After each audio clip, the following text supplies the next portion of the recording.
अस्सलाम वालेकुम दोस्तों, कैसे हैं आप सब। उम्मीद करता हूं आप सब खैरियत से होंगे। मैं हूं मंजिर वकास और आप देख रहे हैं बिजनेस स्कूल यूट्यूब चैनल। दोस्तों, आज आपके साथ में एक ऐसा बिजनेस आइडिया शेयर करने जा रहा हूं जो कि पाकिस्तान में अभी नया नया शुरू हो रहा है। उसका ट्रेंड चल रहा है नया नया। बड़े शहरों में तो फिर भी काफी अरसे से चल रहा है, लेकिन फिर भी अभी पाकिस्तान में इस बिजनेस ने इतना ट्रेंड नहीं पकड़ा। अभी ये स्टार्ट हो रहा है।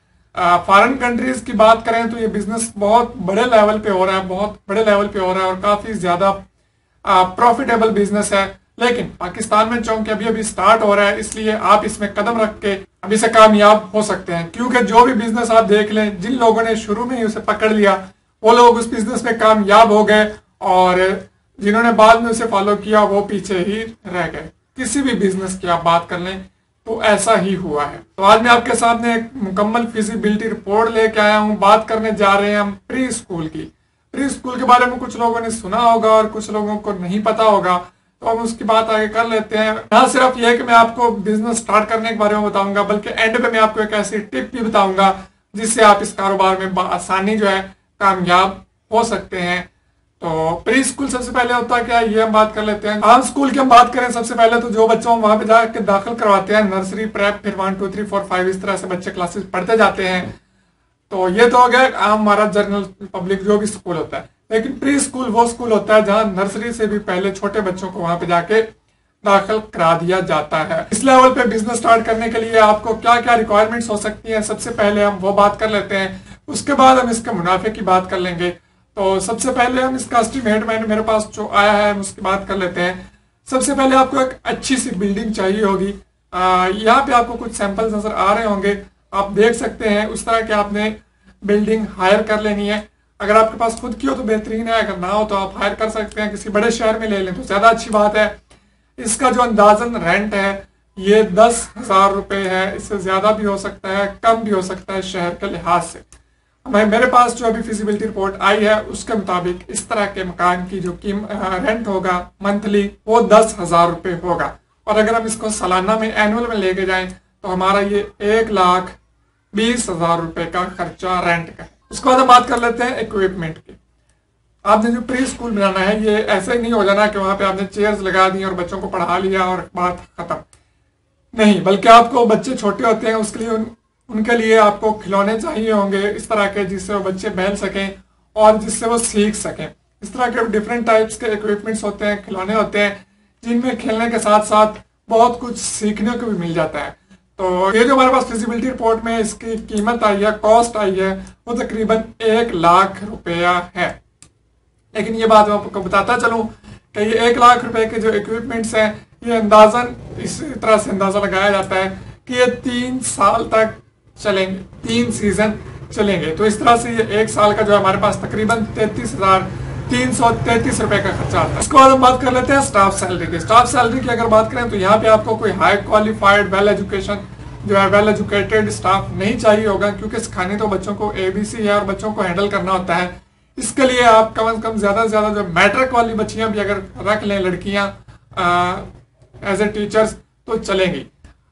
रूटीन में जो हमारे लोकल पब्लिक स्कूल चल रहे हैं प्राइवेट, वहां पे जो फीस चल रही है आप भी शायद जानते होंगे 3,000-3,500 यहाँ तक जो है एक टीचर की फीस चल रही है। और ये 3,500-4,000 जो ज्यादा से ज्यादा फीस है। आम जो स्कूल है वहां पे 2,000 में भी टीचर महीना पढ़ा रही है और 1,500 में भी पढ़ा रही है। मेरा खुद का अपना एक्सपीरियंस है, मैंने स्कूल चलाया हुआ है और यही कुछ होता है। लेकिन यहाँ पे जो हमने फिजिबिलिटी रिपोर्ट रखी है उसके मुताबिक आप 5,000 रुपए एक टीचर को पे देंगे, क्योंकि कोई वेल एजुकेटेड नहीं होंगी, वेल क्वालिफाइड नहीं होंगी, तो आपको इस बजट में आसानी के साथ आपको टीचर्स मिल जाएंगे। तो इस तरह से हमने 3 टीचर्स आप स्टार्ट में रख सकते हैं अपने स्कूल में। इनका जो साल का खर्चा आएगा ये तकरीबन 1,80,000 रुपए स्टाफ सैलरी का बन जाता है 1 साल। अब हम बात कर लेते हैं बिजली के बिल की। हम अंदाजा लगाते हैं कि हमें मंथली जो है 2,000 रुपए एवरेज बिल आएगा। इससे कम भी आ सकता है, ज्यादा भी आ सकता है। एवरेज हम 2,000 रुपए रख लेते हैं बिजली के बिल के। तो इस तरह से 1 साल का 24,000 रुपए आपका बिजली का बिल बन जाएगा। और मार्केटिंग जो आपने करनी है, मतलब कि एडवर्टीजमेंट वगैरह, वो आपकी साल में 1 दफा ही होनी है स्टार्ट में। तो इसका हम तकरीबन 15,000 रुपए चार्जेस रख लेते हैं एक दफा में, जो आपने पम्फलेट वगैरह प्रिंट करवा के तकसीम करने हैं और जितनी भी एडवर्टीजमेंट वगैरह करनी है, लोकल अगर आप एड केबल वगैरह पे ऐड चलवाना चाहें तो इस तरह से भी ज्यादा से ज्यादा आपका 15,000 रुपये खर्चा आ सकता है। इस तरह से हमारा ये टोटल जो खर्चा बना है ये 3,72,000 रुपये टोटल एस्टिमेटेड हमारा 1 साल का खर्चा बना है। इसमें कुछ ऐसे एक्सपेंसेस भी होंगे जब आप काम स्टार्ट करेंगे जिनका आपको अंदाजा नहीं होगा, लेकिन वो निकलते आएंगे। उस मद में हमने 1,28,000 रुपये रख लिए हैं, सिर्फ 28,000 नहीं रखे, 1,28,000 रुपये रखे हैं ताकि तमाम जो भी हिडन एक्सपेंसेस होंगे इनका स्टार्ट में आपको अंदाजा नहीं होगा, वो तमाम एक्सपेंसेस आपके निकल सकें। इस तरह से हमारा टोटल एक्सपेंस जो हुआ ये 5 लाख रुपए 1 साल का हमारा एक्सपेंस है। इस तमाम एक्सपेंसेस स्टार्ट में ही नहीं होने, स्टार्ट में होने वाले एक्सपेंसेस हैं उनमें आपका 10,000 रुपये रेंट है और 1 लाख रुपए के इक्विपमेंट है और तकरीबन 15-20,000 रुपये सैलरी है। देखा जाए तो आप ये 2 लाख से भी काम स्टार्ट कर सकते हैं, लेकिन हम इसको 5 लाख के बजट में ही रखेंगे। आपके पास इतना पैसा एक्स्ट्रा आपके पास मौजूद होना बेहतर है आपको कोई भी नया काम स्टार्ट करने के लिए। बात कर ली हमने एक्सपेंसेस की, अब हम आते हैं अपने प्रॉफिट की तरफ, क्योंकि हम काम तो प्रॉफिट के लिए कर रहे हैं, तो इनकम के लिए काम कर रहे हैं। तो इनकम की तरफ आते हैं। तो सबसे पहले जितने भी प्री स्कूल्स होते हैं यहाँ पे अमूमन 2 शिफ्ट सैलरी होती है, first shift and second shift. यहाँ हम एस्टिमेट लगाते हैं कि हमारे पास एक शिफ्ट में 70 बच्चा होगा, सिर्फ 70 बच्चे का हम एस्टिमेट लगाते हैं। वैसे अमूमन देखने में आया है कि काफी ज्यादा 100 प्लस 100 प्लस बच्चे जो हैं एक टाइम में आपके पास आ जाते हैं, लेकिन हमने जो एस्टिमेट लगाया इसके मुताबिक हम 70 बच्चे का अंदाजा लगा लेते हैं। 70 बच्चा हमारे पास एक शिफ्ट में होगा और 70 बच्चा हमारे पास दूसरी शिफ्ट में होगा। इस तरह से कुल मिला के हमारे पास एक दिन में पूरी क्लास में मतलब के 140 बच्चे होंगे जो हमारे पास पूरा साल पढ़ेंगे जी। तो हम इनकी फीस की अगर बात करें तो प्री स्कूल की फीसेस काफी ज्यादा होती हैं, 1500, 2000, 3000, 5000 रुपए तक प्री स्कूल की फीसेस होती हैं। लेकिन हम यहाँ कम से कम फीस लेंगे, सिर्फ 1,000 रुपए फीस का हम एस्टिमेट लगाते हैं। 1,000 रुपए अगर फीस हो और 12 महीनों की अगर हम फीस की बात करें तो ये तकरीबन बनते हैं 16,80,000 रुपए हमारी 1 साल की इनकम है। इसको साल पे मैं इसलिए कर रहा हूँ क्योंकि ऐसे जो काम होते हैं ये 1 महीने में आप एस्टिमेट नहीं कर सकते, आपको थोड़ा टाइम लगता है इस चीज को समझने में और अपना प्रॉफिट काउंट करने में। तो इसलिए मैंने 1 साल का एस्टिमेट लगाया है। तो 16,80,000 रुपए हमारी इनकम है, उसमें से सिंपल है हम एक्सपेंसेस निकाल देंगे। 5 लाख रुपए जो हमारे एक्सपेंसेस हमने डाले हैं वो हम निकाल देंगे, तो हमारे पास बच जाएगा 11,80,000 रुपए 1 साल के जो है हमारा प्रॉफिट।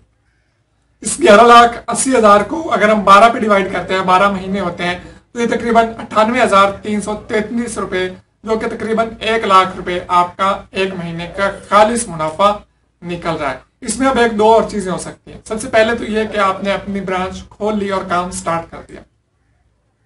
दूसरा तरीकाकार ये हो सकता है कि बहुत सारे बड़ी बड़ी जो है ब्रांचेस, बड़ी बड़ी पार्टीज जो हैं उन्होंने अपने स्कूल ये स्टार्ट किए हुए हैं और ना सिर्फ स्टार्ट किए हुए हैं बल्कि वो आपको फ्रेंचाइज भी प्रोवाइड कर देते हैं। यहाँ पे आप इंटरनेट पे सर्च कर लें, मैं आपको कुछ दिखा देता हूँ। यहाँ पे एक स्क्रीन चल रही है कंप्यूटर की, आप वहां पे देख सकते हैं कि डिफरेंट किस्म के मैंने आपको यहाँ पे 3-4 स्कूल्स दिखा दिए हैं, आप इनको देख सकते हैं और इस हिसाब से यहाँ पे एक स्कूल का सबसे पहले जो है यहाँ पे आप देख लें फ्रेंचाइज का ऑप्शन मौजूद है। आप यहाँ पे क्लिक करके उनकी सारी शराइत और ज़ाबित पढ़ सकते हैं। उसके अलावा आप साथ में देखें तो बाकी स्कूल्स के जो है कॉन्टैक्ट अस का उन्होंने ऑप्शन जरूर दिया हुआ है। आप वहाँ पे वहाँ से उनका नंबर लेके उन्हें कॉल करके फ्रेंचाइज अपनी ले सकते हैं और उसके बारे में मुकम्मल डिटेल हासिल कर सकते हैं। आज की जो एंड में गोल्डन टिप मैं आपको देता चलूं, अगर आप किसी की फ्रेंचाइज नहीं लेना चाहते क्योंकि वो फ्रेंचाइज के भी आपसे पैसे लेते हैं नाम के भी, तो इसमें आप ये कर सकते हैं कि आप उनके साथ मुकम्मल अच्छी तरीके से बात करें और उनका बिजनेस मॉडल जो है आप ले लें। आप उनसे इस तरह से अच्छे अंदाज में कॉन्फिडेंस के साथ बात करें कि जिस तरह से आपने उनसे उनकी फ्रेंचाइज लाजमी लेनी ही लेनी है। इस तरह उनसे आप उनका बिजनेस मॉडल ले सकते हैं कि वो किस तरह से कितनी फीस वगैरह चार्ज करके कितना प्रॉफिट आपको मिल रहा है। तो इस हिसाब से फिर आप वही बिजनेस मॉडल जो है अपने बिजनेस में लागू कर सकते हैं, इंप्लीमेंट कर सकते हैं और अपना बिजनेस जो है वो कामयाब बना सकते हैं। तो वीडियो काफी लंबी हो गई है, उम्मीद करता हूँ आपको वीडियो पसंद आएगी। पसंद आए तो लाइक जरूर कीजिए, दोस्तों के साथ शेयर भी जरूर कीजिए, चैनल को सब्सक्राइब करना बिल्कुल भी मत भूलिएगा। दुआ में याद रखिए, इजाजत दीजिए, अल्लाह हाफिज।